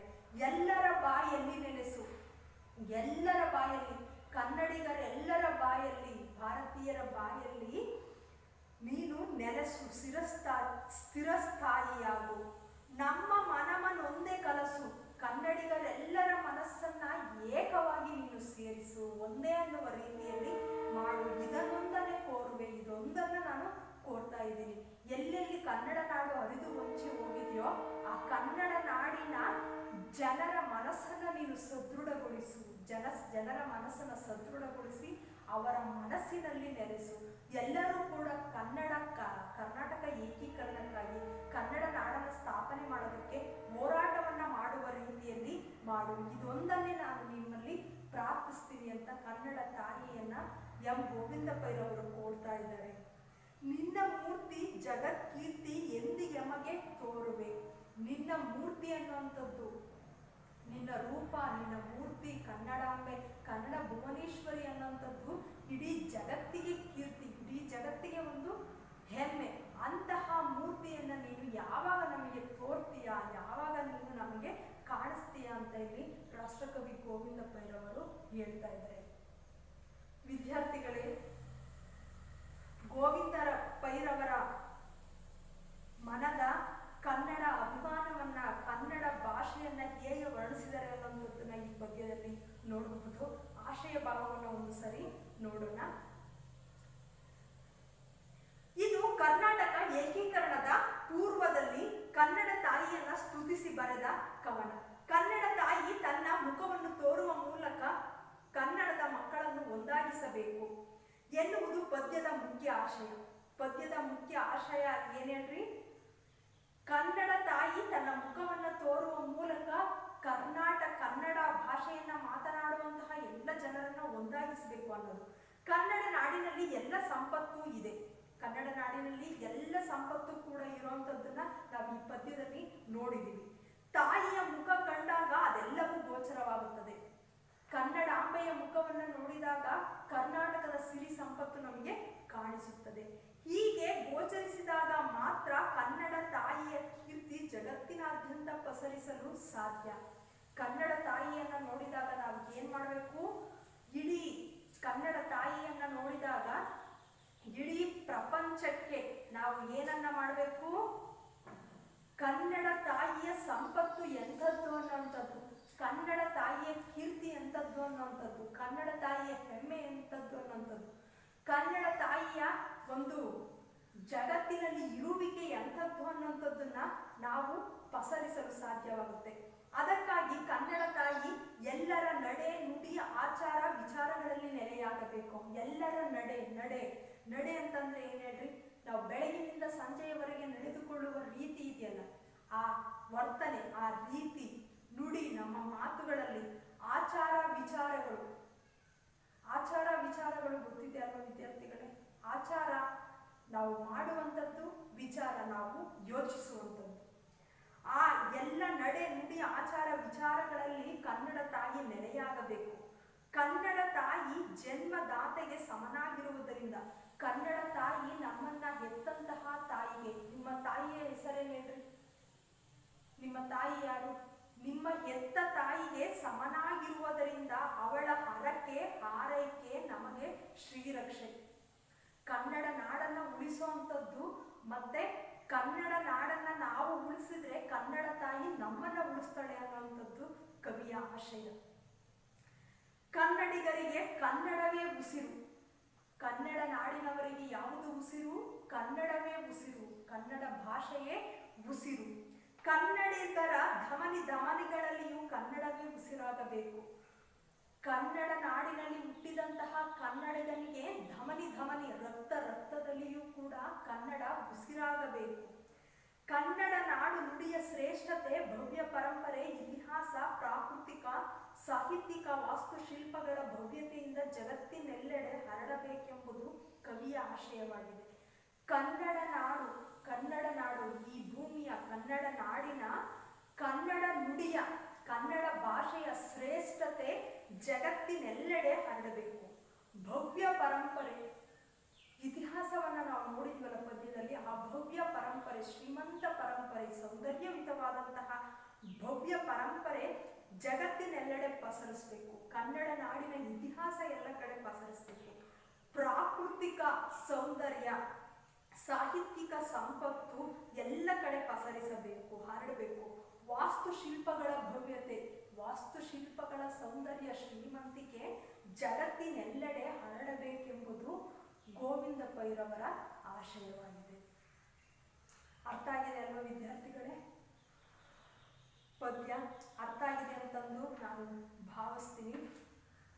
ಪದ್ಯವನ್ನು 2-3 ಬಾರಿ ಓದ್ಕೊಳ್ಬೇಕು, ಮತ್ತೆ ಪ್ರತಿದಿನ ಪದ್ಯವನ್ನು ಓದಬೇಕು. ಪದ್ಯವನ್ನು ಓದುವುದರ ಮೂಲಕ ದಿನ 10 ನಿಮಿಷ ಪದ್ಯವನ್ನು ಓದುವುದರ ಮೂಲಕ ಏನಾಗುತ್ತೆ, ಇಡೀ ಪದ್ಯ ನಿಮ್ಮ ಬಾಯಲ್ಲಿ ಬರುತ್ತೆ. 10 ನಿಮಿಷದ ನಿಮ್ಮ ಒಂದು ಆಸಕ್ತಿ, ಶ್ರಮ ಇಡೀ ಪದ್ಯ ನಿಮ್ಮ ಬಾಯಲ್ಲಿ ನೆನಪಿರುವ ಹಾಗೆ ಮಾಡುತ್ತೆ. ವಿದ್ಯಾರ್ಥಿಗಳೇ, ಈ ಪದ್ಯ ಕನ್ನಡಿಗರ ತಾಯಿ ಅನ್ನುವಂಥದ್ದು ಸ್ವಭಾವತಃ ನೀವು ಚೆನ್ನಾಗಿ ಕಲಿತುಕೊಳ್ಳಲೇಬೇಕಾದಂತಹ ಪದ್ಯ. ಯಾಕೆ ಅಂದರೆ ಕನ್ನಡಿಗರಾದಂತಹ ನಾವು ನಾಡು ನುಡಿಯನ್ನು ಕುರಿತಾಗಿ ತಿಳಿದುಕೊಳ್ಬೇಕಾದದ್ದು ಬೇಕಾದಷ್ಟು ಇರುತ್ತೆ. ಅಂತಹ ಒಂದು ಸಣ್ಣ ಮಾಹಿತಿಯನ್ನ, ಅಂದರೆ ಇಡೀ ಕನ್ನಡ ಸಾಹಿತ್ಯ, ಕನ್ನಡ ಇತಿಹಾಸ ಅನ್ನೋಂಥದ್ದು ಒಂದು ದೊಡ್ಡ ಸಮುದ್ರ, ಅದರಲ್ಲಿ ಒಂದು ಹನಿಯನ್ನ ತೆಗೆದುಕೊಂಡ ಹಾಗೆ ಈ ಪದ್ಯವನ್ನ ನಾವು ಓದ್ಕೋಬೇಕು. ಆ ಹನಿಯನ್ನಾದರೂ ತಗೊಂಡಿದ್ದೀವಿ ಅನ್ನೋಂತಹ ಕೃತಜ್ಞತೆ ಈ ಪದ್ಯವನ್ನು ಕಲ್ತ್ಕೊಂಡ್ರೆ ನಮಗೆ ಸಿಗುತ್ತೆ. ವಿದ್ಯಾರ್ಥಿಗಳೇ, 93ನೇ ಪುಟದಲ್ಲಿ ಕಂಠಪಾಠ ಪದ್ಯ ಇದೆ. ಕಂಠಪಾಠ ಪದ್ಯ 7 ಸಾಲುಗಳಿದೆ. ಜೈನರಾದ ವಿದ್ಯಾರಣ್ಯರ 3ನೇ ಚರಣದ ಪದ್ಯವನ್ನ ಕಂಠಪಾಠ ಪದ್ಯ ಅಂತ ಬರೆದುಕೊಳ್ಳ್ರಿ. ಆ ಪದ್ಯವನ್ನ ಚೆನ್ನಾಗಿ ಕಲಿತುಕೊಳ್ಬೇಕು. ಮತ್ತೆ ನಿಮಗೆ ಗೃಹಪಾಠವನ್ನ ಕೊಡ್ತಾ ಇದ್ದೀನಿ. ಗೃಹಪಾಠ ಯಾವುದು ಅಂತಂದ್ರೆ, ಈ ಕನ್ನಡಿಗರ ತಾಯಿ ಪದ್ಯದಲ್ಲಿ ಬಂದಿರುವಂತಹ ಮಹಾತ್ಮರ ಭಾವಚಿತ್ರಗಳನ್ನು ಸಂಗ್ರಹಿಸಿ. ನಿಮಗೆ ಪಠ್ಯಾಧಾರ ಚಟುವಟಿಕೆಯಲ್ಲಿ ಇದೆ, ಕವಿತೆಯಲ್ಲಿ ಬರುವ ಮಹಾತ್ಮರ ಭಾವಚಿತ್ರಗಳನ್ನು ಸಂಗ್ರಹಿಸಿ. ಮತ್ತೆ ಇನ್ನೊಂದು ಗೃಹಪಾಠವನ್ನು ಕೊಡ್ತಾ ಇದ್ದೀನಿ.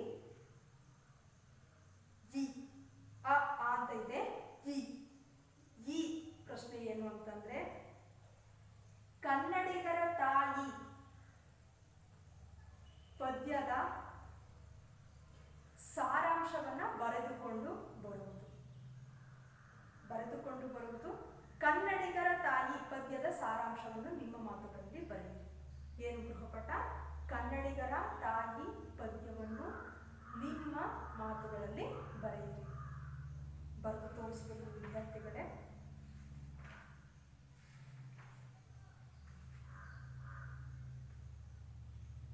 ಪದ್ಯವನ್ನು ಇನ್ನೊಮ್ಮೆ ನೋಡೋಣ. ತಾಯೇ ಬಾರ ಮೊಗವ ತೋರ ಕನ್ನಡಿಗರ ಮಾತೆಯೇ, ಹರಸುತ್ತಾಯೇ ಸುತರ ಕಾಯೇ ನಮ್ಮ ಜನ್ಮದಾತೆಯೇ. ತಾಯೇ ಬಾರ ಮೊಗವ ತೋರ ಕನ್ನಡಿಗರ ಮಾತೆಯೇ, ಹರಸುತ್ತಾಯೇ ಸುತರ ಕಾಯೇ ನಮ್ಮ ಜನ್ಮದಾತೆಯೇ. ನಮ್ಮ ತಪ್ಪ